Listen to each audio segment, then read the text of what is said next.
എല്ലാവർക്കും പുതിയൊരു job information വീഡിയോയിലേക്ക് സ്വാഗതം. ബാങ്കുകളിൽ ജോലി ആഗ്രഹിക്കുന്ന ഉദ്യോഗാർത്ഥികൾക്ക് പരീക്ഷയില്ലാതെ തന്നെ കാനറ ബാങ്കിന്റെ കേരളത്തിലെ വിവിധ ബ്രാഞ്ചുകളിൽ ജോലി നേടാൻ അവസരം.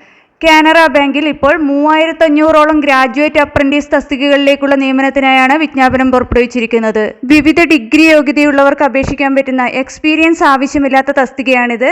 നമുക്ക് ഈ തസ്തികയ്ക്ക് അപേക്ഷിക്കാനുള്ള അവസാന തീയതി, അപേക്ഷിക്കേണ്ടത് എങ്ങനെ, അപേക്ഷിക്കാനുള്ള പ്രായപരിധി, സെലക്ഷൻ പ്രോസസ്സ്, ശമ്പളം തുടങ്ങിയ വിശദ വിവരങ്ങൾ അറിയാം. വീഡിയോ മുഴുവനായി കാണുക. അതുപോലെ തന്നെ ജോലി നേടാൻ ആഗ്രഹിക്കുന്ന നിങ്ങളുടെ സുഹൃത്തുക്കൾക്ക് കൂടി വീഡിയോ ഷെയർ ചെയ്ത് കൊടുക്കാനും വീഡിയോ ലൈക്ക് ചെയ്യാനും ഹൈപ്പ് ചെയ്യാനും മറക്കരുത്. ഇനി നമുക്ക് ഇതിനെക്കുറിച്ചുള്ള വിശദ വിവരങ്ങൾ നോക്കാം. കാനറ ബാങ്കിൽ ഗ്രാജുവേറ്റ് അപ്രന്റീസ് തസ്തികയിലെ 3500ഓളം ഒഴിവുകളിലേക്കുള്ള നിയമനത്തിനായാണ് ഇപ്പോൾ വിജ്ഞാപനം പുറപ്പെടുവിച്ചിരിക്കുന്നത്. നിശ്ചിത യോഗ്യതയുള്ള ഉദ്യോഗാർത്ഥികൾ അപ്രന്റീസ്ഷിപ്പ് പോർട്ടലായ നാറ്റ്സിന്റെ ഒഫീഷ്യൽ വെബ്സൈറ്റിൽ രജിസ്റ്റർ ചെയ്ത ശേഷമാണ് അപ്ലൈ ചെയ്യേണ്ടത്. കേരളം ഉൾപ്പെടെയുള്ള വിവിധ സംസ്ഥാനങ്ങളിലെ ഒഴിവുകളുടെ എണ്ണവും SC, ST, OBC, EWS, UR തുടങ്ങിയ വിവിധ കാറ്റഗറിയിലുള്ളവർക്ക് റിസർവ് ചെയ്തിട്ടുള്ള ഒഴിവുകളുടെ എണ്ണവുമെല്ലാം വിജ്ഞാപനത്തിൽ വ്യക്തമായി കൊടുത്തിട്ടുണ്ട്. കേരളത്തിൽ മാത്രം 243 ഒഴിവുകളാണുള്ളത്. തമിഴ്നാട്ടിൽ 394 ഒഴിവുകളും കർണാടകയിൽ 591 ഒഴിവുകളുമാണുള്ളത്. ഇങ്ങനെ വിവിധ സംസ്ഥാനങ്ങളിലായി മൊത്തം 3500ഓളം ഒഴിവുകളാണ് ഉള്ളത്. ഇതിലേക്ക് അപേക്ഷ സമർപ്പിക്കേണ്ട അവസാന തീയതി 2025 ഒക്ടോബർ 12 നാറ്റ്സിന്റെ ഒഫീഷ്യൽ വെബ്സൈറ്റിൽ രജിസ്റ്റർ ചെയ്ത ശേഷം കാനറ ബാങ്കിന്റെ ഒഫീഷ്യൽ വെബ്സൈറ്റ് വഴിയാണ് അപ്ലൈ ചെയ്യേണ്ടത്. ഇതിലേക്ക് അപേക്ഷിക്കാനുള്ള വിദ്യാഭ്യാസ യോഗ്യത ഒരു അംഗീകൃത സർവകലാശാലയിൽ നിന്ന് ഏതെങ്കിലും വിഷയത്തിലുള്ള ബിരുദം മാത്രമാണ്. അതുപോലെ തന്നെ ഉദ്യോഗാർത്ഥികൾ 1/1/2022 1/9/2025 ഇടയിൽ ഗ്രാജുവേഷൻ പാസ്സായിട്ടുണ്ടായിരിക്കണം. ടെസ്റ്റ് ഓഫ് ലോക്കൽ ലാംഗ്വേജ് ഉണ്ടായിരിക്കും. അതായത് ഉദ്യോഗാർത്ഥികൾ അവരവർ അപ്ലൈ ചെയ്യുന്ന സംസ്ഥാനത്തെ ലോക്കൽ ലാംഗ്വേജ് അറിഞ്ഞിരിക്കണം. എന്നാൽ ലോക്കൽ ലാംഗ്വേജ് പഠിച്ചിട്ടുണ്ട് എന്നതിന്റെ എവിഡൻസായി 10ാം ക്ലാസ്സിന്റെയോ 12th ലെവലിന്റെയോ സർട്ടിഫിക്കറ്റ് ഹാജരാക്കുന്ന ഉദ്യോഗാർത്ഥികൾക്ക് ലോക്കൽ ലാംഗ്വേജ് ടെസ്റ്റ് ഉണ്ടായിരിക്കുകയില്ല. അല്ലാത്തവർക്ക് ഡോക്യുമെന്റ് വെരിഫിക്കേഷൻ സമയത്തായിരിക്കും ടെസ്റ്റ് ഓഫ് ലോക്കൽ ലാംഗ്വേജ് നടത്തുന്നത്. അതുപോലെ തന്നെ സെലക്ട് ചെയ്യപ്പെടുന്ന ഉദ്യോഗാർത്ഥികൾക്ക് medical or physical fitness certificate ഉണ്ടായിരിക്കണം. ഇനി അപേക്ഷിക്കാനുള്ള പ്രായപരിധി നോക്കാം.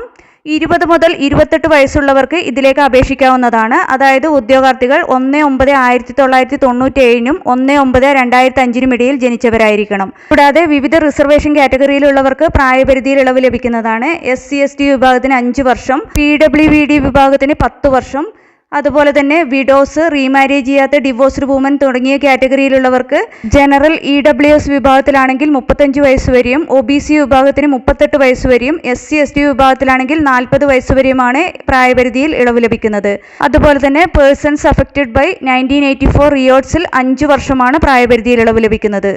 ഈ തസ്തികയിലേക്ക് തിരഞ്ഞെടുക്കപ്പെടുന്നവർക്ക് ലഭിക്കുന്ന പ്രതിമാസ സ്റ്റൈപ്പൻഡ് 15,000 രൂപയാണ്. Training period 1 വർഷത്തേക്കായിരിക്കും. ഇനി ഇതിന്റെ സെലക്ഷൻ പ്രോസസ്സ് നോക്കാം. ഈ തസ്തികയിലേക്ക് ഉദ്യോഗാർത്ഥികളെ തിരഞ്ഞെടുക്കുന്നതിന് പരീക്ഷ ഉണ്ടാകില്ല. ഉദ്യോഗാർത്ഥികളുടെ 12th ലെവൽ അല്ലെങ്കിൽ ഡിപ്ലോമ എക്സാമിനേഷന്റെ പെർസെൻറ്റേജ് മാർക്ക് ബേസ് ചെയ്തിട്ടായിരിക്കും മെറിറ്റ് ലിസ്റ്റ് തയ്യാറാക്കുന്നത്. മിനിമം ക്വാളിഫയിങ് മാർക്സ് 60% ആണ്. എന്നാൽ SC, ST വിഭാഗത്തിനും PWBD വിഭാഗത്തിനും 55% മാർക്കാണ് വേണ്ടത്. ഒന്നിൽ കൂടുതൽ ഉദ്യോഗാർത്ഥികൾക്ക് ഒരേ പെർസെൻറ്റേജ് വന്നാൽ അവരുടെ ഏജ് ഡിസെൻഡിങ് ഓർഡറിൽ കൺസിഡർ ചെയ്തിട്ടായിരിക്കും മെറിറ്റ് ലിസ്റ്റ് തയ്യാറാക്കുന്നത്. ഇതിലേക്ക് ഉദ്യോഗാർത്ഥികൾ അപ്ലൈ ചെയ്യുന്നതിന് മുമ്പായി നാറ്റ്സിന്റെ ഒഫീഷ്യൽ വെബ്സൈറ്റിൽ രജിസ്റ്റർ ചെയ്യേണ്ടതാണ്. രജിസ്റ്റർ ചെയ്ത ശേഷം ഒരു എൻറോൾമെന്റ് ID ലഭിക്കുന്നതാണ്. അതിനുശേഷം കാനറ ബാങ്കിന്റെ ഒഫീഷ്യൽ വെബ്സൈറ്റിലെ കരിയേഴ്സ് റിക്രൂട്ട്മെന്റ് എന്ന ലിങ്ക് വഴി ഈ തസ്തികയുടെ ഓപ്ഷൻ സെലക്ട് ചെയ്ത് അപ്ലൈ ചെയ്യേണ്ടതാണ്. നാറ്റ്സിന്റെ ഒഫീഷ്യൽ വെബ്സൈറ്റിൽ രജിസ്റ്റർ ചെയ്യുമ്പോൾ ലഭിച്ച എൻറോൾമെന്റ് ID ഇവിടെ മെൻഷൻ ചെയ്യേണ്ടതായി വരും. ഇതിലേക്ക് അപേക്ഷ ഫീസ് കൂടി പറഞ്ഞിട്ടുണ്ട്. എന്നാൽ SC, ST, PWBD വിഭാഗത്തിന് അപേക്ഷ ഫീസ് അടയ്ക്കേണ്ടതില്ല. മറ്റുള്ളവർക്ക് 500 രൂപയാണ് അപേക്ഷ ഫീസായി അടയ്ക്കേണ്ടത്. ഇതിന്റെ നോട്ടിഫിക്കേഷനും മറ്റു വിശദ വിവരങ്ങളുമെല്ലാം കാനറ ബാങ്കിന്റെ ഒഫീഷ്യൽ വെബ്സൈറ്റിൽ ലഭ്യമാണ്. വെബ്സൈറ്റ് അഡ്രസ്സ് ഡിസ്ക്രിപ്ഷൻ ബോക്സിൽ കൊടുത്തിട്ടുണ്ട്. കൂടുതൽ വിവരങ്ങൾക്ക് വെബ്സൈറ്റ് സന്ദർശിക്കുക. താല്പര്യമുള്ള യോഗ്യരായ ഉദ്യോഗാർത്ഥികൾ ഈ അവസരം പരമാവധി പ്രയോജനപ്പെടുത്തുക. ഒരു നാഷണലൈസ്ഡ് ബാങ്കിൽ 1 വർഷത്തെ എക്സ്പീരിയൻസ് നേടാനുള്ള ഒരു അവസരമാണിത്. 2025 ഒക്ടോബർ 12 മുമ്പായി തന്നെ അപേക്ഷ സമർപ്പിക്കാൻ ശ്രദ്ധിക്കുക. നിങ്ങൾക്ക് ഈ വീഡിയോ ഉപകാരപ്രദമെന്ന് തോന്നിയാൽ ഇനിയും ഇതുപോലുള്ള ജോലി സംബന്ധമായ വിവരങ്ങളും മറ്റ് വിദ്യാഭ്യാസപരമായ വാർത്തകളും അറിയാൻ ചാനൽ സബ്സ്ക്രൈബ് ചെയ്യുക. അതുപോലെ തന്നെ ഈ വിവരം മറ്റുള്ളവരിലേക്ക് എത്തിച്ചേരാൻ വീഡിയോ ഷെയർ ചെയ്യുക, ലൈക്ക് ചെയ്യുക, ഹൈപ്പ് ചെയ്യുക.